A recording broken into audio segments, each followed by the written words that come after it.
call yourself a man? You know you're a lying, low-life, motherfucking gambling degenerate prick. You know that's what you are? Well, hello you degenerate fucks, and welcome to The Degenerate Gambler. It is Thursday the 17th of June. I'm here just with my first Euro 2020 or 2021, whatever you want to call it, update. Just talk a wee bit about the bets that I've done and what I'm sort of going to be doing over the next few days. The Euro started off pretty well for me. I had a small bet builder in the first game. It won.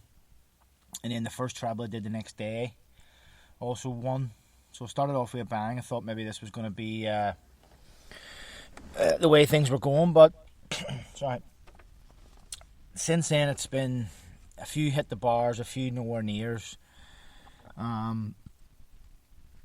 Bet builders haven't been great. I did a bet builder last night on the Italy game. All I needed was over 6 corners. Everything else was up. And there was just 5. So I'm staying away from corners. I think cards, goals and things like that there are people to score, people to be carded, that sort of thing is where I'm going to stay. I do fancy cards in the England game tomorrow, especially for Scotland.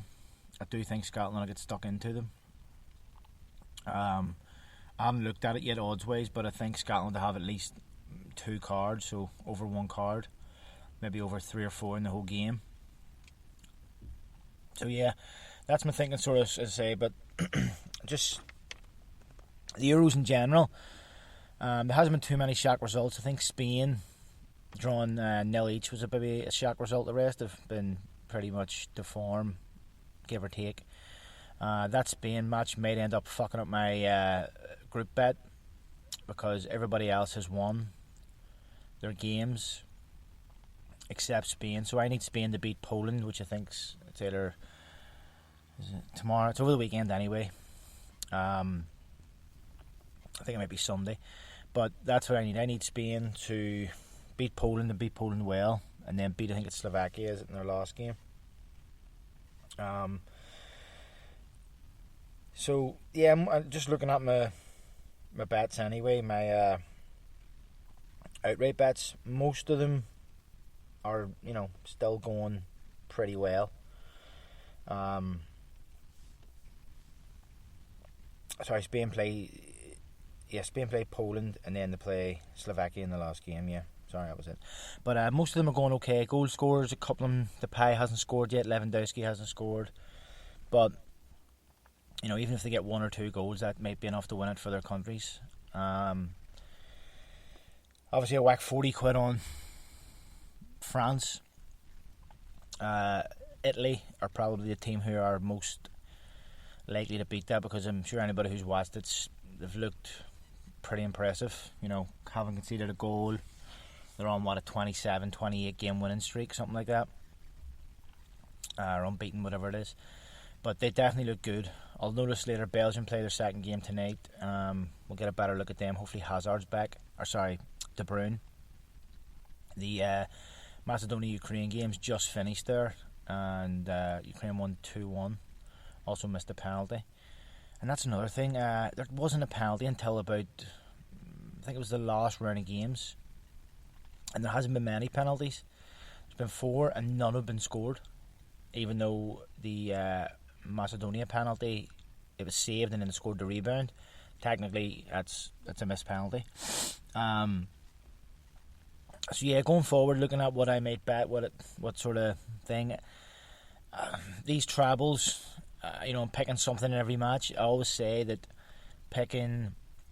when you have a smaller selective matches to pick from, you kind of make decisions that you don't really want, or you're just doing it for the sake of doing the bet. So we'll see how today's goes. As I said, I had both teams to score in the North Macedonia. It's up, going on to Belgium tonight, and then the other game as well have a wee small bet builder in it.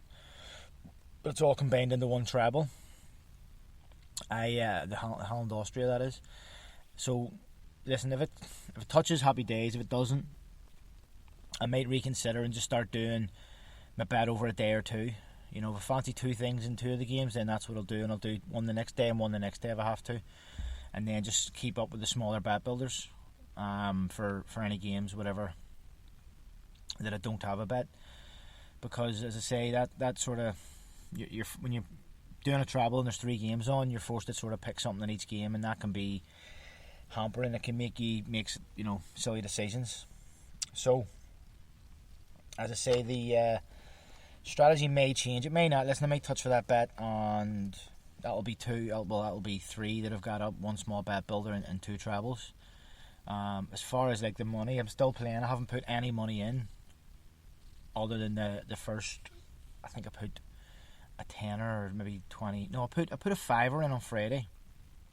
Did the Italy bet builder. It won 20. Did a tenner bet the next day. It won 75 or 78 or whatever it was. And then also with the horses, I managed to get a 33-1 winner at Royal Ascot with £2 on it. Just I'm not really a big horsey guy. I do bet on the big meetings: Cheltenham, Ascot, the National. And usually, I did mention this on Twitter. There's a couple of guys that work for the Sporting Life. Ben, let me get their names right. But because I like a value bet.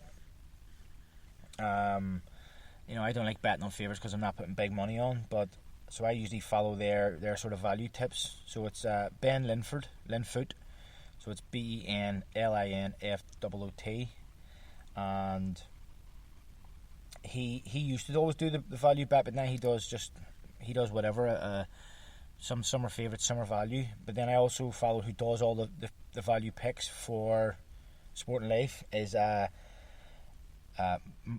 Brocklebank. So give those guys a follow on Twitter if you do like a wee bet on the horses. They've both picked a couple of winners this week, and they've actually just picked another winner there as well, because I have a 13-2 winner in the last race there at Ascot. It was actually Subjectivist, 13-2, had 250 on it, so that gets me another 19 quid. So my funds are still there. I'm still not playing with my own money at the minute, still playing with the bookies' money, which is always good. So just before I go, because I say I'm going to keep these ones short and sweet, try to keep these about 10 minutes, because I'm just reviewing the bets that I've done and giving you an idea of what I'm going to do. As I say, I do fancy cards in that England game tomorrow. Just on the England game, both Bet365 and Paddy Power are offering free bets on that game. I think Paddy Powers is a bet builder, and I think Bet365 is whatever you want, but you'll probably do a bet builder anyway. It's only $5. As far as I know, Paddy Power are giving away a free bet on every England game, so it's always useful to have a free bet. I do fancy cards. Before I just go, I'm just gonna sort of, because the new season will be coming soon, be around the corner. As I said before, the Monday review will now just be worked into the Thursday episode. I am going to change how I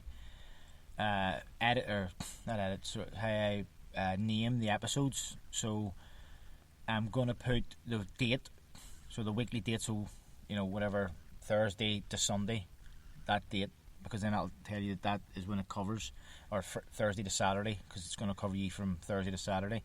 And I'm going to title all the episodes, instead of being, I think we're on episode 70 now, so instead of next season maybe being episode 78, 80, 80, whatever, I'm just going to do season 2 episode 1, season 2 episode 2, and keep going that way, because then it sort of chapters them where because it's hard to go back. Obviously with the Monday reviews, that's one of the reasons why I deleted them, was it's hard to go back and listen to them because they're very specific to what happened that week. Obviously there is certain episodes where I'll talk about things like outright betting or other things among the betting community, things that just general principles or things like that there, where those episodes could be listened to back. Obviously my bets that I talk about in them are useless because they're already over, but so it's just a way for it to be, for me, I think it's more streamlined, and it'll make for more better, sort of accurate looking. It'll look sort of better to the eye, so the episode will be Weekend preview, season 2, episode 1, weekend preview, and then the date, whatever it may be, the 12th of August to the 15th of August, which means it'll cover you from the day I record to the day of the matches, which will mean you'll know when you need to listen to it, or when you haven't got until listen to. So yeah, let me just double check that's everything I've got here. Yeah, that's basically it. So look at that, whatever. I said 10 minutes, we're in 10 minutes 20 seconds, which is great. So hopefully everybody's enjoying the Euros. I even though I've had some bad luck, but who can't enjoy having 3 live matches on every day? Sorry, that was one more thing. I think next week, going into the last matches, you might see a lot of draws. So keep that in mind when you're looking at your games. There's Wales are already basically through. They might rest Bale. Italy's already through. Italy are certain to make a lot of changes in that third game because the group's basically won. But anyway, I'll maybe talk about that more next week, because I think the third round of games will not have started then by the time I record the next episode. But anyway, all that just leaves me to say is, if you are doing it bad, good luck and happy punting.